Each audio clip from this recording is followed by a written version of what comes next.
to recording.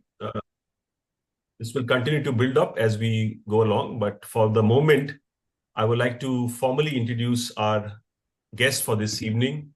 Mrs. Rupkatha Sarkar while she needs no introduction. However, Mrs. Rupkatha Sarkar at present is the principal at the 𝐿𝑒𝑎𝑟𝑛𝑖 for girls in Kolkata. She's a seasoned education professional with over 30 years of distinguished career. She has a strong educational background, having graduated from Presidency College, Kolkata, and pursued post-graduation under Kolkata University. Mrs. Sarkar holds a diploma in educational management and administration. Her expertise spans curriculum management, staff recruitment, and event organization, making her a versatile leader. She is a postgraduate of Kolkata University and graduated from Presidency College, Kolkata. She completed her B.Ed from St. Xavier's College, Kolkata, with an educational management diploma in administration.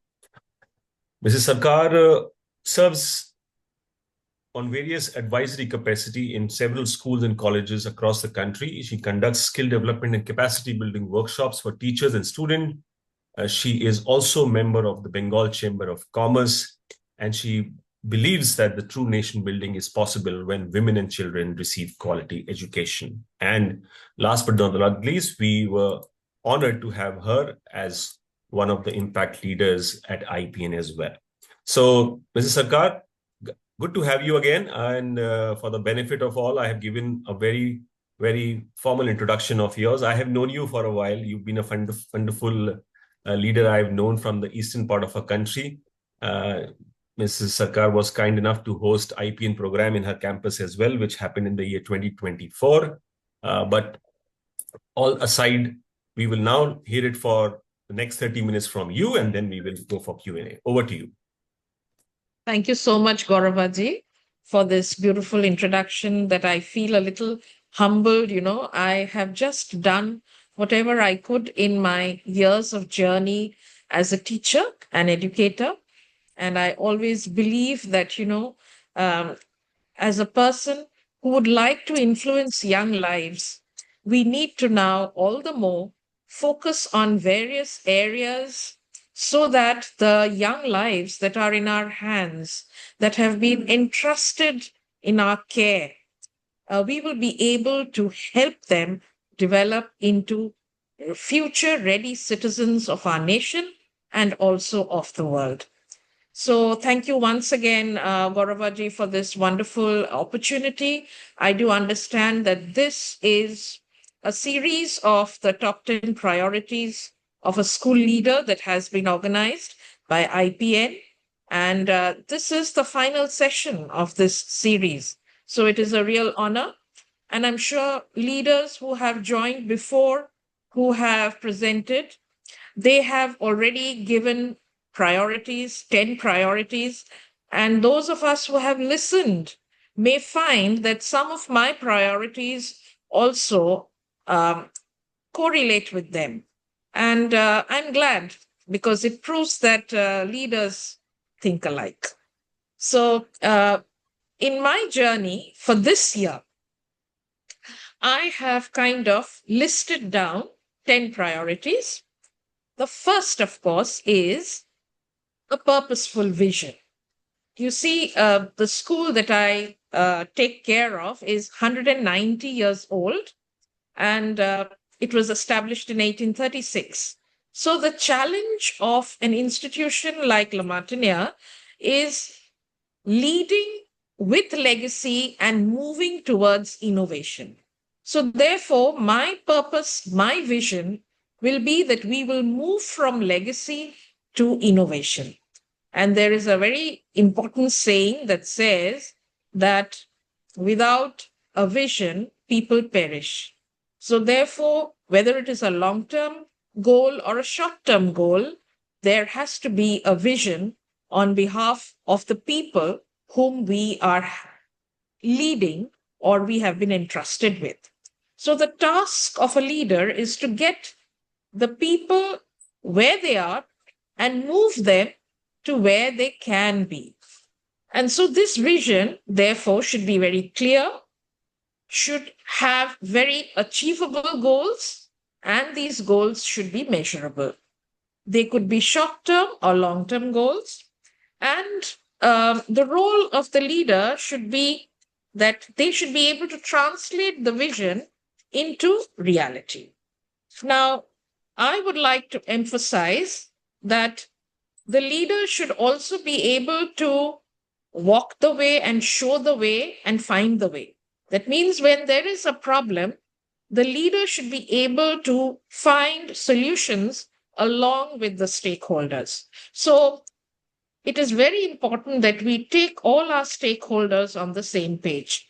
As a leader of a school, we have our management, we have our faculty, our students, and parents. So therefore, it is important that when this vision is casted, or when we cast the vision, we have enough deliberation, enough discussion, and clearly we should all be on the same page so that the successful implementation of the vision within all the stakeholders is possible.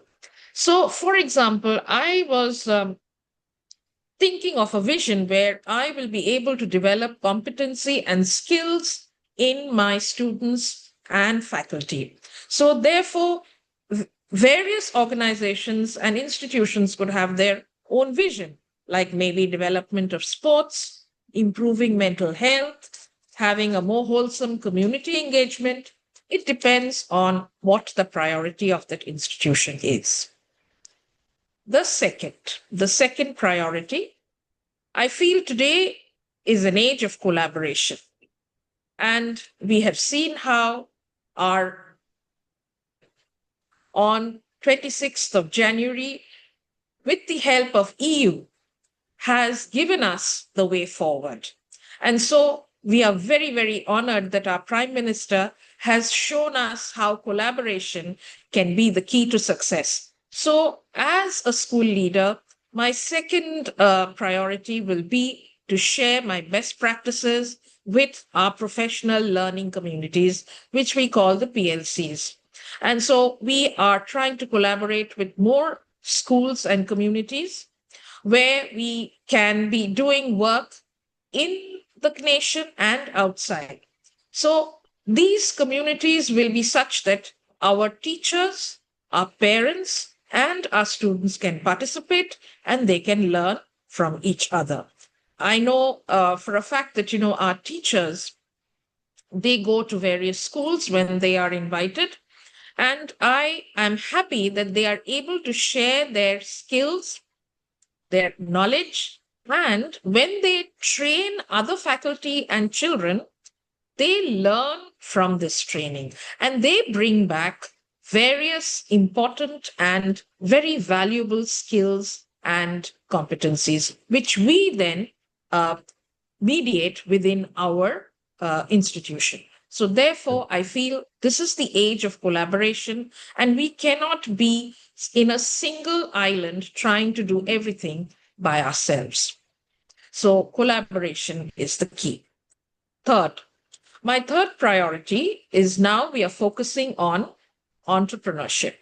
Now, when I say entrepreneurship, I mean that we shall open up more avenues and allow our students to develop the skill of entrepreneurship. And whether the student in the senior classes or in the junior classes will be given enough opportunities to develop their entrepreneurial mindset. And I say this is a mindset. That means we allow the children to explore and also to find ways to innovate. And various school programs will now be organized in such a way that children will get the ability to find ways to solve problems in their own community, in their own little classroom, and move ahead with new thoughts and ideas. In India, we know that we are a nation with the third largest startup ecosystem. So let us build our children in that. No, we should not make them job seekers, but we should make them people who will generate jobs. Okay. Absolutely. So therefore, it is important that, we develop this in the youngest age, from the very young stages, their minds and their mindsets should be visibly and actionably oriented. Now, we generally take them to various cottage industries in our local areas. In Bengal, you know very well that we have a lot of textile industries in Fulia, and our Jamdani saris, our Katha saris are very well known. And so children should understand that these come from weavers who have the skill and the beautiful talent, but they do not have the ability still to market their skills, to market their products. And so these children should be visiting such villages, and they should find out how they can promote the skill and how they can market the skill, so that social community engagement can also be developed through this entrepreneurial mindset.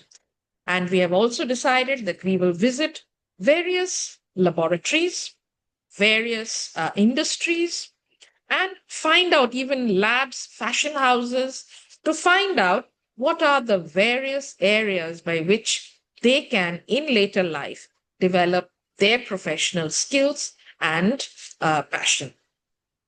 My fourth priority, and this is very, very important, we all understand this: continual professional development of the faculty.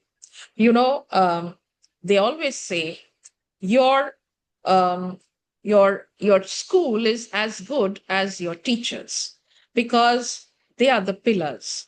And the more we can develop them well, the more the school or our institutions will develop. So there should be major thrust on time, not only for teaching, but also creating avenues where our faculty can develop themselves. It is important that we encourage them. We give them time. Sometimes they want to do courses, and we say, oh no, you have this exam work. Oh no, you have to take this group outside in the holidays. That is important. But if they want to do something that will help them to grow, we as leaders must stand beside them, because they will be enriched, and that enrichment will add value to our school. And these can be seen in areas of assessment techniques, in areas of technology integration, in practical hands-on knowledge, how the various content should be, curriculum should be transacted. And these are various areas where our teachers can develop their skills. There are many free courses given by world-class universities like Harvard and Cambridge, and we should encourage our faculty. Besides, of course, our CBSE, our CISCE, and various state boards are conducting teacher training workshops. These should be attended. But beyond this also, we should allow our teachers to do things that they like to do, because the mantra that we are going to take for this year is, I learn and I grow. So I grow when I learn. So this is what our fourth, priority will be. Coming to my fifth priority, and this is for our students, and that is career guidance. We do give career guidance to all our children in all our institutions, but I have noticed that, many a times this is a very surface activity, and we are very, very deeply involved in helping them to conduct classes, conduct assessments, helping them to get good grades. But we do not tell them that when they get these good grades, what will they do in their future life?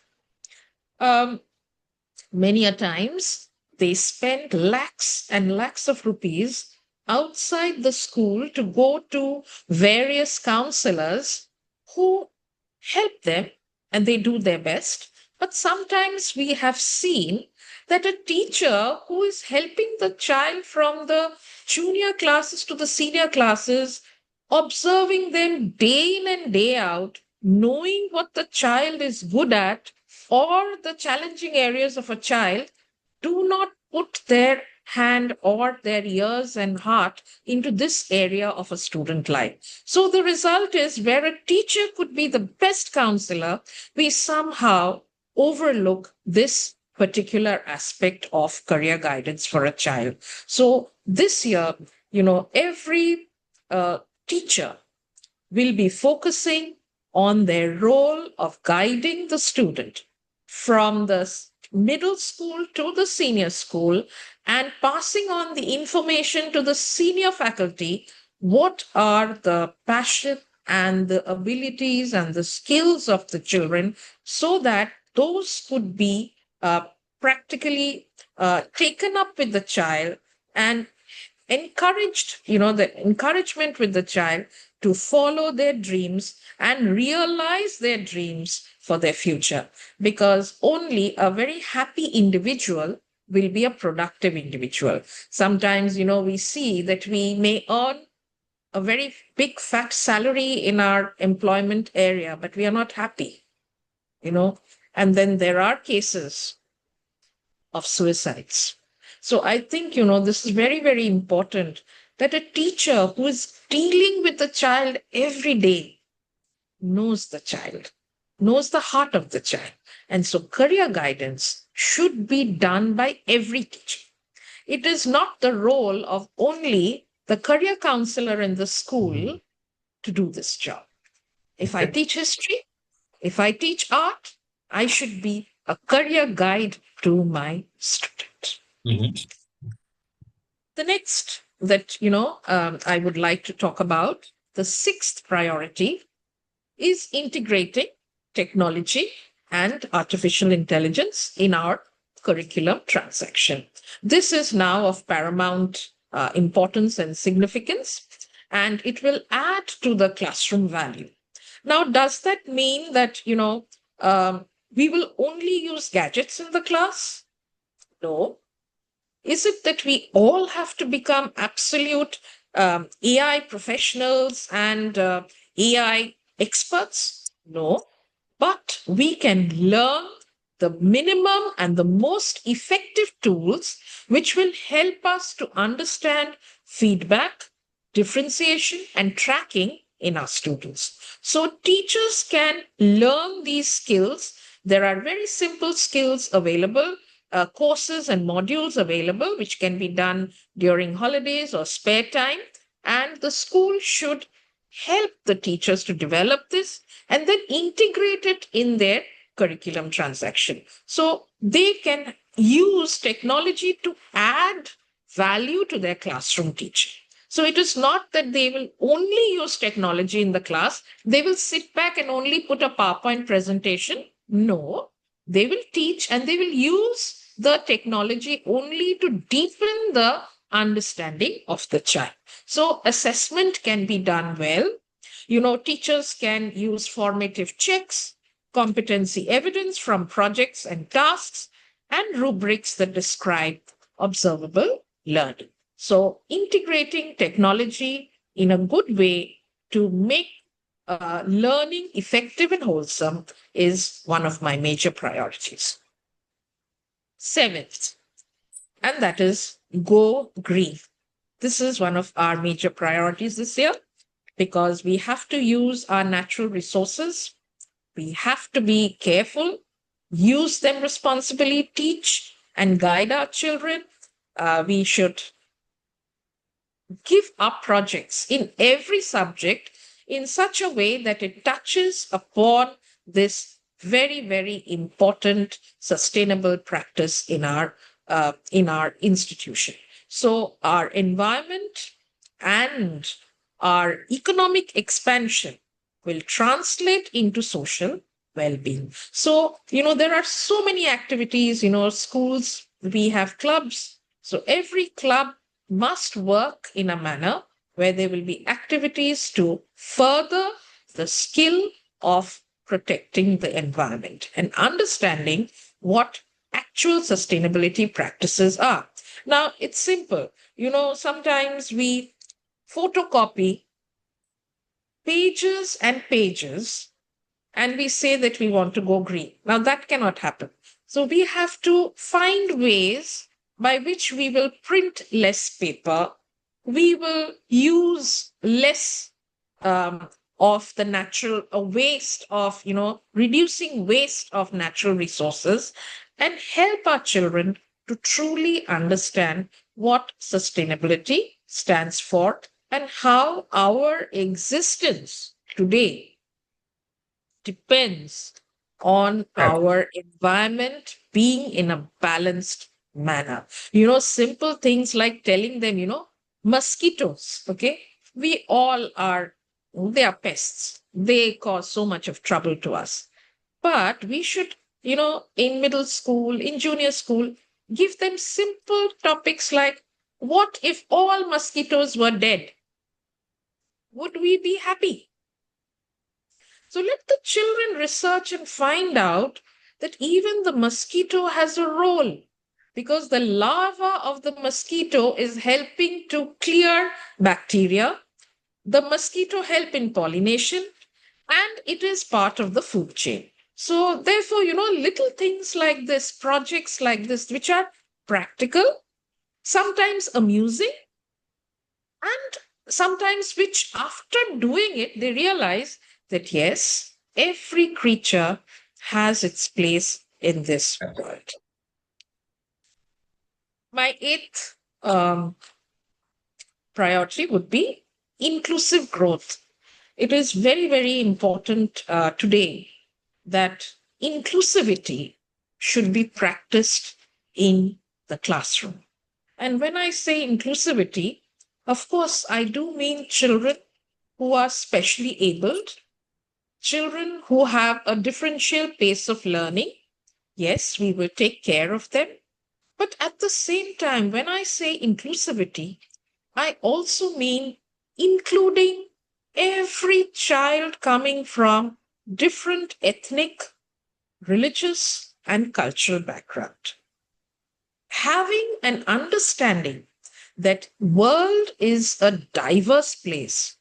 We cannot all be homogeneous. We are heterogeneous in our diaspora, and that is what enriches us. And today, I have worn this little shawl with a purpose. When the colors of my flowers are different, it adds richness. It adds vibrancy. And so, when I open my tiffin box, I may not be able to share a non-veg item with my veg friend, but at the same time, I should be able to discuss about the excitement of different kinds of food that we share in our homes. I should help my children to develop curiosity and ability to respect and accept diversity. And that is what I say, inclusive growth. And that brings me to my ninth priority, and that is mental health. Today, we talk about mental health, but we hardly do anything to actually promote mental health. So therefore, we have decided in all our inter-house activities, our theme will be mental health. And we will allow children to bring forth their ideas of how to improve mental health. So this will be a priority. It will not only be for our children, it will be for our faculty. We will talk to our children and say, how can you help to promote mental well-being in your family? What can you do as a child in your family to bring happiness, to bring joy, to bring smile? So that is how we will develop mental health throughout our entire ecosystem in the school environment. And it brings me to my last, but not the least. And this is something that we are now finding increasing day by day, that children do not want to engage in any kind of physical activity. Whenever there is sports day, I get, heaps of letters saying children are unwell, they have migraine, they have pain, they have allergies. Yes, true. But what is the result? When there is no physical activity, mental health also goes for a Yes, toss. yes. When we are not physically well, can we enjoy life? Can we enjoy the beauty of nature? Can we travel? Can we enjoy time with our friends? And we are seeing more and more people succumbing to heart diseases, lifestyle diseases, chronic ailments by the age of 35 and 40. And the root cause is there is no physical activity in their lives. They get up in the morning, get into their cars, get down from their cars. They're sitting in the school, the little bit that we make them do and run. But 10 minutes, they cannot stand at a stretch. They do not eat their tiffin, their breakfast, and they fail. How can I have a Uh, holistic, well-balanced child when there is no physical fitness? So, as a school, this is one of my major, last but not the least, my most important priority. I will help in various ways to find measures to see that, yes, children understand marks and grades. Well, their physical fitness will also be tracked so that they will actually develop into wholesome individuals. So, these were my 10 priorities. And if I could just summarize them, it would please. just be it would just be that have a wholesome vision, which can be achieved. Growth should be green, it should be inclusive, and opportunities should be shared. Thank you. Absolutely, absolutely brilliant. In fact, I would say some very, very finer points told with a lot of gravitas, if I may say. I will pick up few, and just for the repetition, a few of our leaders have joined us a little late in this conversation. 3 points which are, I think, we have done now 3 sessions previously, Rupkatha ji, before this.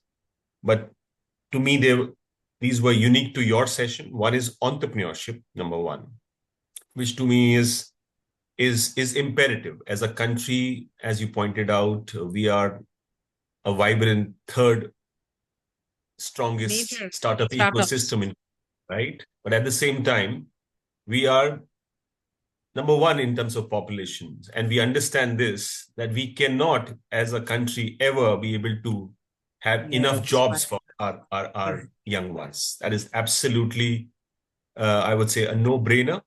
The sooner the larger ecosystem of our country will understand this, which is we'll have to create more job creators rather than job seekers. This problem will take almost a decade or 2 for that matter to get into a mainstream. What US is today. US exactly did this in their schooling system, where they encouraged the entire idea of entrepreneurship, basically. And therefore, today we all know where US is in terms of innovation and in terms of entrepreneurship. They are the number one, by the way, right? So we'll have to emulate that. I think I'll pick up the last point as the second point, which I think is again a point which goes under the radar, if I may say. Somehow people do not put them in their top 10 priorities as a leader, but I cannot agree more to you on this one, especially. And I'll only use one sentence to make my point, which is your real wealth is your real health. Yes. There's no other Correct. wealth in this world you will be able to cherish if you're not well physically.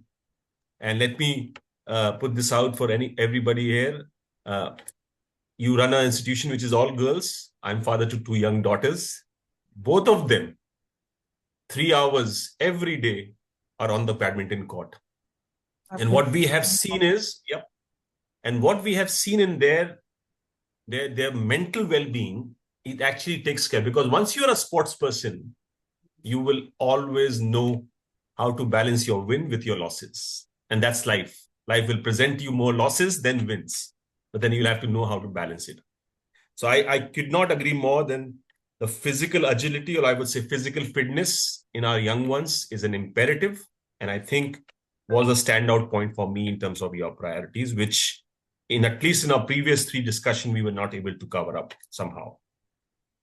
And the third one, which I feel is again something which you took a point and you went out in detail at length, was the career aspect of it.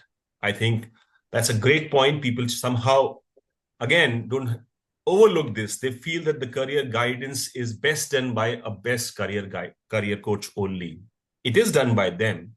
But I think you brought in a fabulous point that a teacher who has seen this young one from the very young ages and can develop a good portfolio of theirs from the very beginning, and their shared interest, or I would say areas which they are competent in, and if they can pass it on to the next set of teachers that this is where ABC is working well, if we can develop this further, this person can really excel in this particular discipline. I think that's a great point. I think it's the most frugal point, I would say. Every teacher can do that very, very organically. They won't have to make any extra effort as such, for that matter. So this is, why? Because I have noted down all 10 of yours, which you have mentioned, but for me, these were, and I thought I should really outline this to everyone who has joined in a little later. But the fact of the matter is that we all more or less agree to what you say. Then there are points of commonality, which we had previously as well.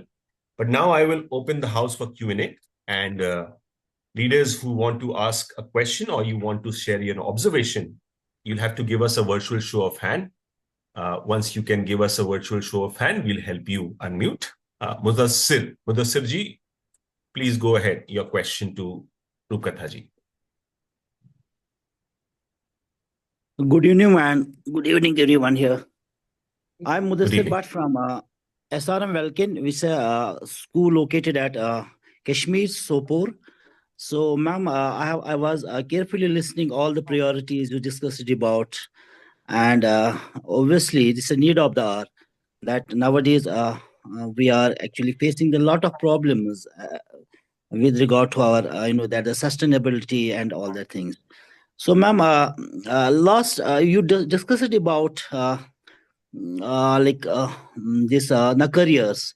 You talked about that nowadays we should be we should teach the children in such a way where they should be not the job seekers, but they should be job creators.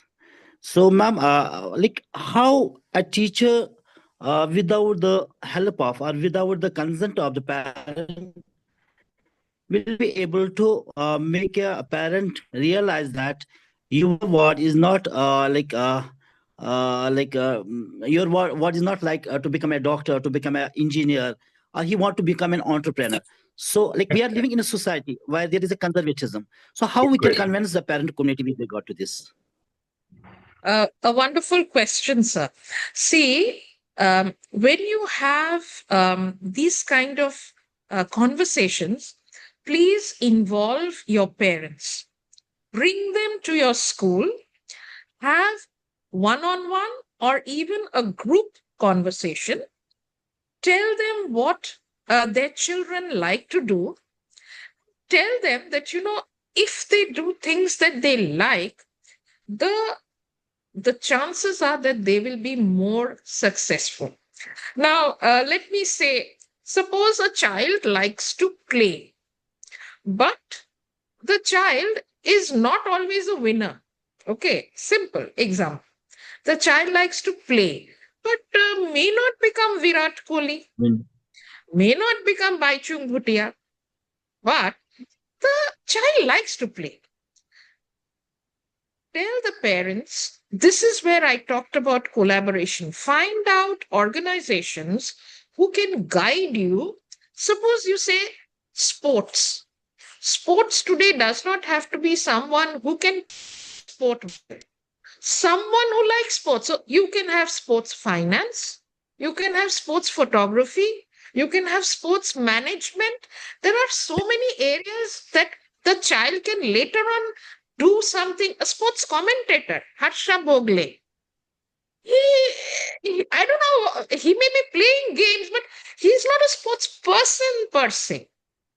So you have to call your parents, talk to them, tell them maybe he will become a doctor.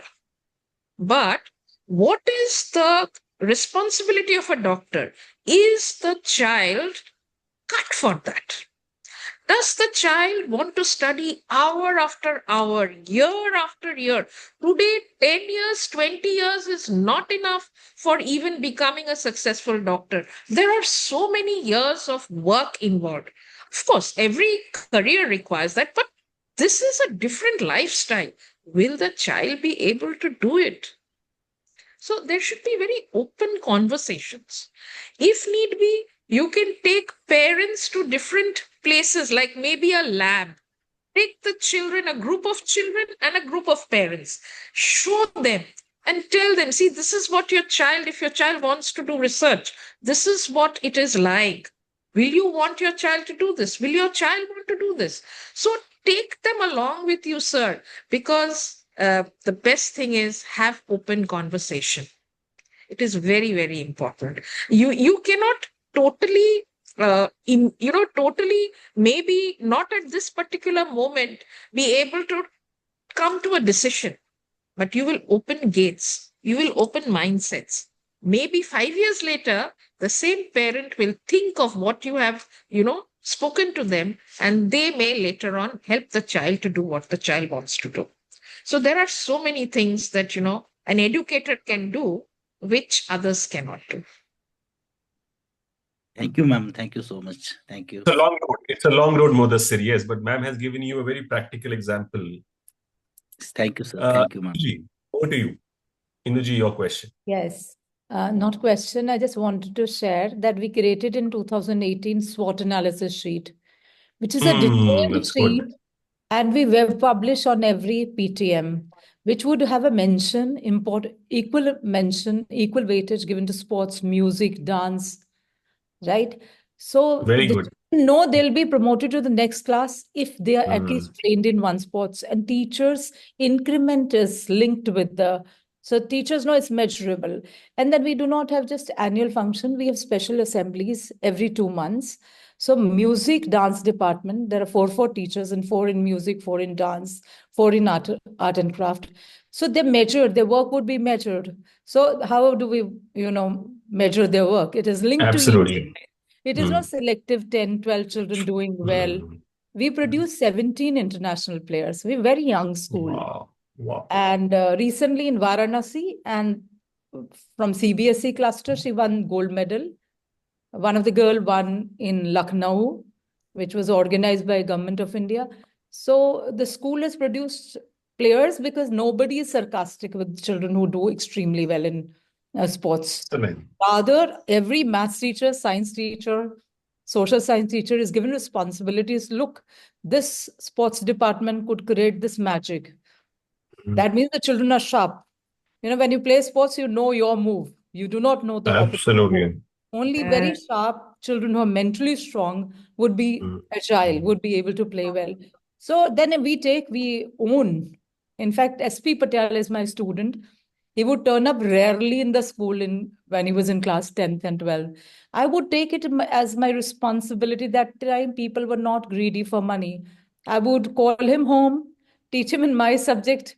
I was not worried about my result. I was worried about his life because I knew he would be one day doing well. He's Olympic champion, right? He brought a medal for India.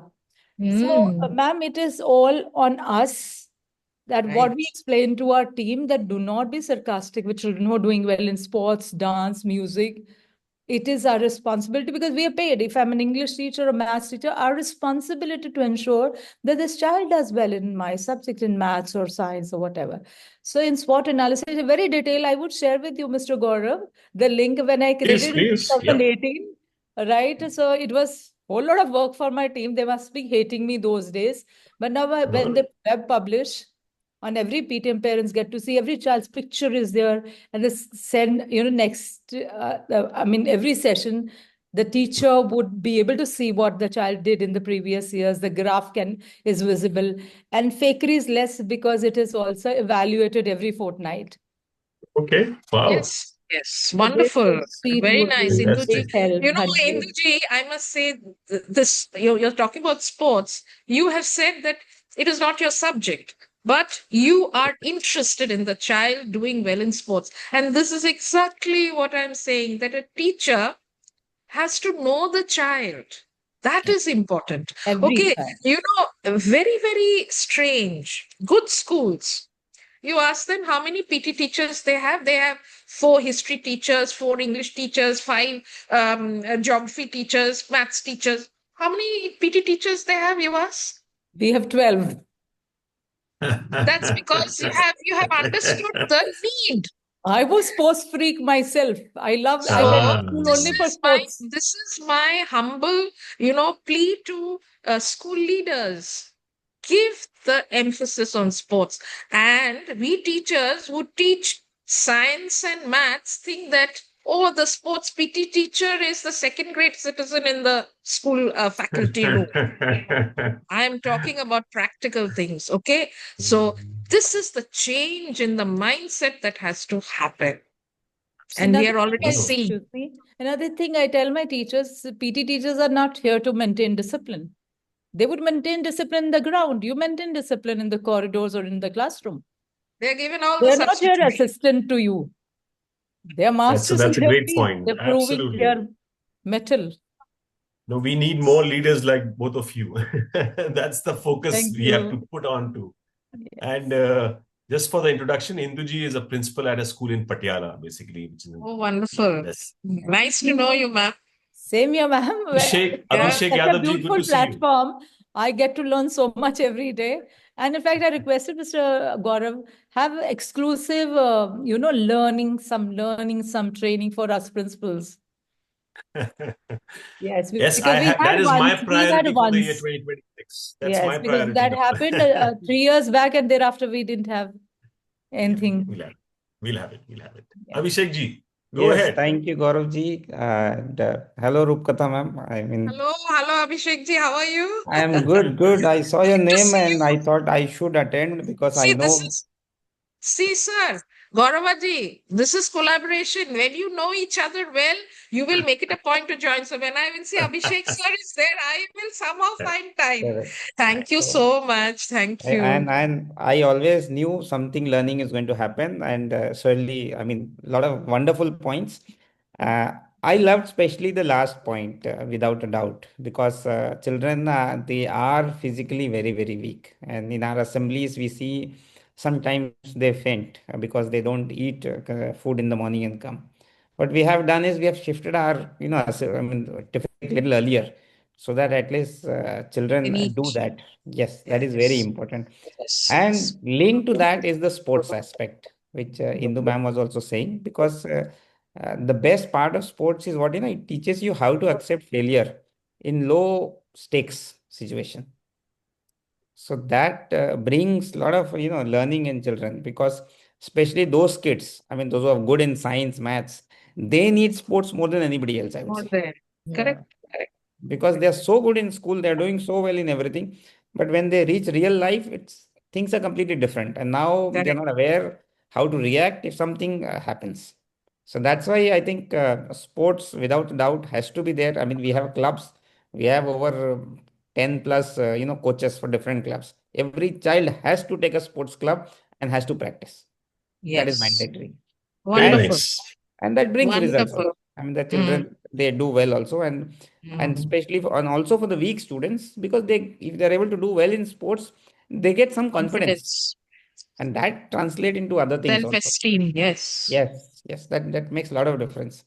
So, no questions. I think wonderful ideas and thoughts she has given. And Indu ma'am, one very important point which she said, I loved it, was PT teachers are not there to maintain discipline. It is a responsibility of every teacher in the school.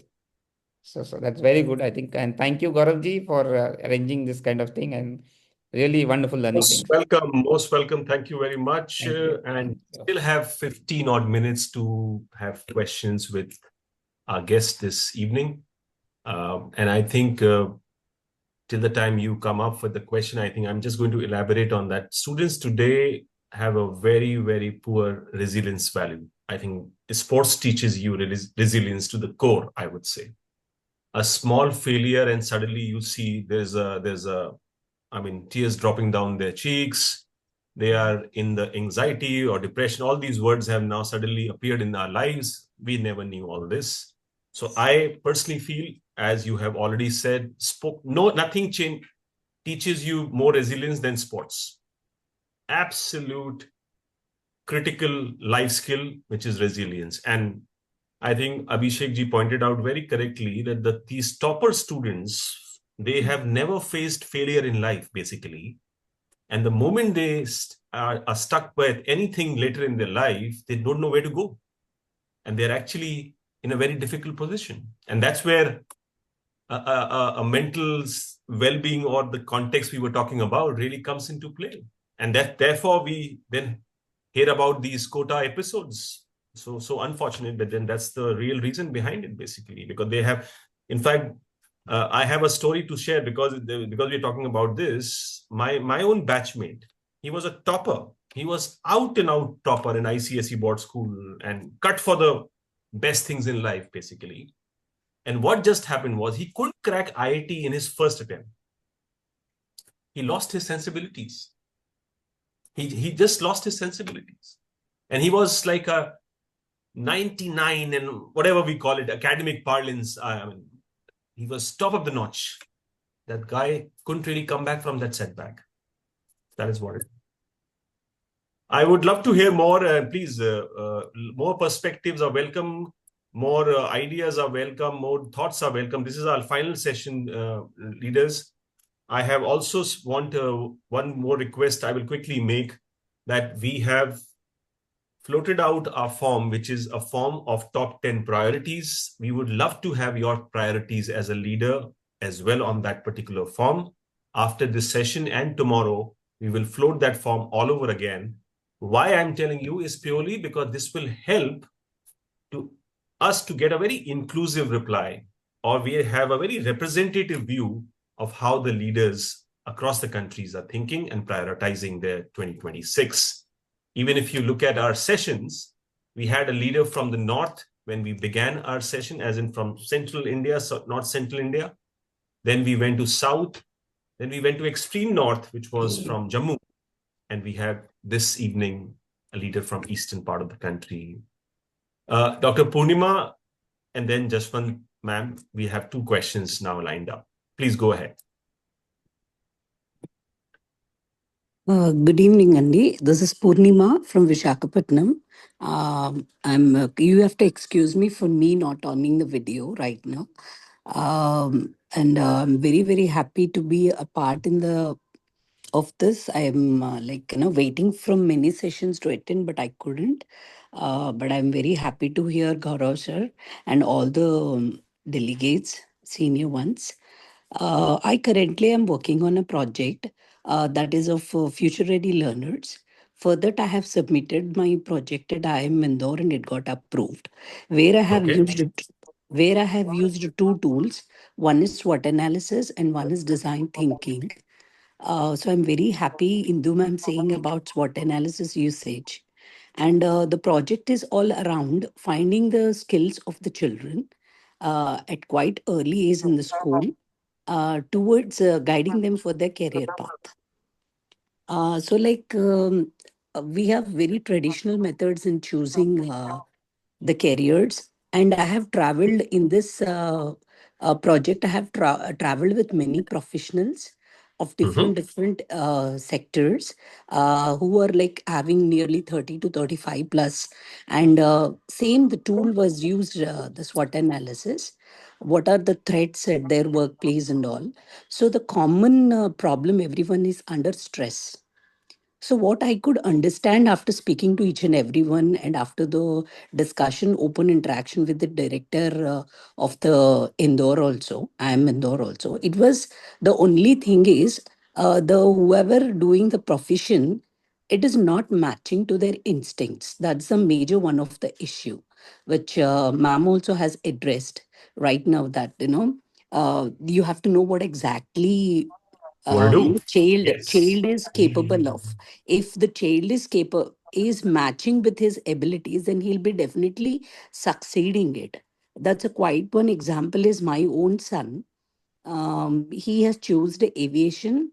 Then, without any hesitation, I fought with my husband also. And I was like, okay, it's a traditional method to take MPC, BPC, do engineering, and then go for the aviation. There are many children who have done the aviation. It's like a safer mode, they're doing it, and then go to the aviation. I said, when he want to do it, look, let him do. Then I was asking my daughter also, please do civils, something like, no need to take MPC, BPC. Straight away take that group. Be confident in what. But somewhat she followed the traditional method. She have taken MBPC again. She landed up in product manager. I've been in my past 17 years of experience. I'm like many of the parents at grade 10 level, they'll ask what group you have to choose. But after several discussions, they'll end up in only MPC, BPC, and then they do things. Rarely, only 10 to 15% are dare enough to take a choice. Even they want to appear for UPSC, they will select MPC only.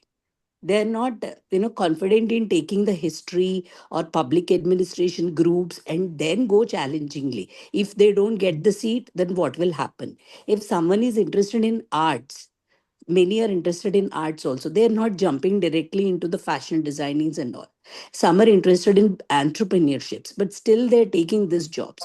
So I have a serious concern that I want to introduce subject. It's like we have several subjects in the curriculum, maths, all these subjects are there, but I want a career planner subject. So identifying the skills we have this academic year I implemented in my school from grade 5 to um, 10 I have chosen. We have only till 10th. Gaurav sir, I have attended one conference at Vishakhapatnam where his discussion was about like when to start AI. So I have just taken, okay, when to start career planning. That was my push. Actually, that from that I got, okay, let me do this. So when to start a career planning. So I selected from five. Then I asked them only, what do you want to become? Okay, this year you select this. Next year you can select one more profession. By next year, then you choose by the time you come to 10th. So with that, each group, what we have done a documentation work. I have given them to do a project. So like, what are your skills? Means they have selected one profession. So for that profession, what skills are needed? I have You called started this year? You started this year? As in yes, you sir. have done it last year, I believe, right? Which is 2025, or you will start in 2026, new I have academic session. started, sir. I have started, sir, Okay. this already. I Okay. have done the Okay. project. I have called Yeah. different professionals. Mhm. I have few professionals from police background. I have called Mhm. a Mhm. few professionals from entrepreneurs wing, few doctors, many of the engineers completely from the Githam Mhm. University I have called. Mhm. And we have created a talks with all the children who have selected. We have divided 9 groups. Agriculture, unfortunately, there was only one kid who have chosen the agriculture. So I was Mhm. like, we motivated. Finally, I could get 5 children. But if I see 2035, there are more eco jobs. Okay, green jobs are more. Mhm. So like what I'm explaining the children is, you foresee the 2035. Of course, AI. Everyone is like back of AI now. Okay, now what you Mhm. will choose? AI and automation we are choosing. Okay, there are Mhm. many things. See, globing, protecting our earth, So, green jobs. so in the interest of time, what we Yeah. will love to understand from you, Dr. Uh, Purnima, is the yeah. findings of this first batch, basically, because that will be a Uh, great read for all of us, right? So I'm sure exactly. you now have a sample of 1 year with you, Yeah. and Yes. whenever we meet next, maybe we can have one session just with you for that matter, because you've done a great sort of a research on this, right? Yeah. Yeah. So we would love to do this, and we more or less got the point, just that we have 4 minutes to go. Okay, Another okay, one okay. question, right? So we'll take it up next So, time with you. Okay? sure, Yeah. sir. Thank you, sir. But thanks for the Thank you. opportunity, ma'am. Thank Most you. welcome. Most welcome. Yeah, thank you. Right. Yeah. Jaswantji, please go ahead. Good evening, everybody. Please excuse me, my throat. I'm not well today. But ma'am, your session was fabulous. Somewhere you have mentioned that you are going to take mental health as the project or the theme for the inter-house activities. Ma'am, I want you to throw more light, keeping in view the progression at all levels. How you are going to plan the activities, which type of activities you are going to plan, which cater to the mental health of the children. Thank you very much, ma'am. See, every year we take a theme. And when we plan our debates and our inter-house drama, we give that theme to the children. So the houses will draw up their scripts based on that particular theme. So we just give them the theme on the 4 houses based on that particular theme. Suppose say mental health, they will draw up a script and they will present it. So in that way, children are getting exposed to the idea through the eyes and hearts of the child. So that becomes more acceptable than we just talking to them or lecturing them. So, the best part is today children are well exposed. So we should allow them to do their research, and that also helps them to go in the HOTS way, that is the higher order thinking skills will also be promoted in this way when they are doing research. They're doing critical thinking. We are saying, our teachings, our learnings, our competency skills should be, approached towards this particular area. How do we develop it? It is through not only assessment, but also through co-curricular activities. So if you take up mental health, involve your school activities based on that. Suppose maybe you could do a nice exhibition or a fair on how to promote mental health of children, of family, of your classroom, and have a little bit of a competition among them. So they will come up with ideas. So you have to brainstorm with them. Okay, so your debates could be on this particular theme. You could give them particular topics. You could give them, how to help reduce stress before your examination. Come up with these ideas. So in a way, you are making them think through their own understanding how to take care of their health. And in the process, they will also learn that mental health is not a one-off thing.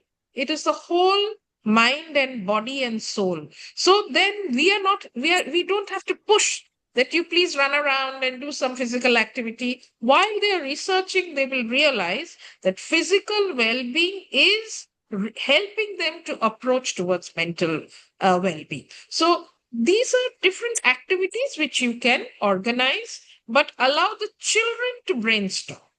We should not always give our thoughts and make them work on that. Drama or dramatics or debates, discussions, topics should come from the children. Teachers can help to refine that particular topic, but it should come from children. Believe me, children are very, very well exposed, and we never allow them to speak their minds. We always think that we know better, but it is not that. So allow them, and they will come up with ideas. Okay, thank you so very much, ma'am. Thank you. Perfect. That actually brings us to the end. While there are 2 more minutes, I'm still open for one more question or anything. But for now, I will just say thank you, Rupkatha ji. It was lovely for the opportunity. Absolutely, our pleasure. The way you spoke was completely from your heart. There's someone who is just wanting and has raised the hand. Can I take this question, which is the final question? Siva Prasad Tripathi, can you go ahead, please? Final question. Good evening, ma'am. Good evening, Gaurav sir, and good evening, all the respective school leaders over here. I am happy that I am part of this, even though I am not from the school leader, but I am a teacher actually. So I just want to know, sir, is there any session for design thinking? Presently, I am working as a computer teacher, but as Purnima ma'am has focused on basically on the design thinking, and it is a very much focused subject in the grade 11th and 12th, plus it is also a big focus from the CBSE side as well, moving from ICT, then AI, and somewhere in between, using these all to solve the problems of the being an entrepreneur or business person. So is there any plan, Gaurav sir, and other school members over here, ma'am, regarding that for the design thinking? I can take it up quickly, because I think that's a question for Kirti separate, which is Sibaji, there is a session which I think the IPN team is planning, which is on the 31st. You can reach out sir. to Shvetambari, and Huma will reach out to you, and they can help you with the details. Okay? Yeah. Perfect. But it Thank was you very nice much. to listen to ma'am, and the way she has told, putting the right brains, right opportunity to become the leaders right from the right age. So Yes. that is a very good thing which ma'am has told, and it is So, actually enlightening me. Tripathi, I just want to say you are a leader in your own right. A teacher Yes, is a leader. A teacher Absolutely. is a leader in the Absolutely. classroom. You are the one who Absolutely. trains the leader. So you are also paving the way. No, absolutely. I think whatever we had this 1 hour, I think it was fabulous. It was very practical. I mean, usually these sessions can be very, very preachy also sometimes, but I'm confident that it was far from being preachy. Thank you very much, Rupkatha, one more time. And It's my it was honor. love. It was my No, honor. pleasure is all mine, and pleasure is all ours. Every leader who joined us this evening, thank you very much for your valuable time. My only request, I'm making it again, we will float the form to you again. Please put on your top 10 priorities, because in the first week of February, we will come back to you with IPN top 10 priorities, which is through the responses which you have submitted, which means that this will be an exercise which you all are leading along with our 4 experts speakers, which Rupkatha ji being one of them, have given their points to us this all of month. In fact, we started on the 10th of January, and we're going to finish this today. Thank you very much. Thank you, everyone. It was lovely having all of you. Good evening, and thank you once again, Gauravaji. Thank you All the very very much. best as you help us also to think and bring us together on this platform. My You're a pleasure, great our leader. pleasure. In fact, it was always lovely meeting you, and we hope to see you very, very soon. In the meantime, Yes, everybody, please have a good... Kolkata. Hope to see you in Kolkata soon. Yes. Thank you very much, everyone. Good evening, and have a great evening ahead. Thank you. Bye.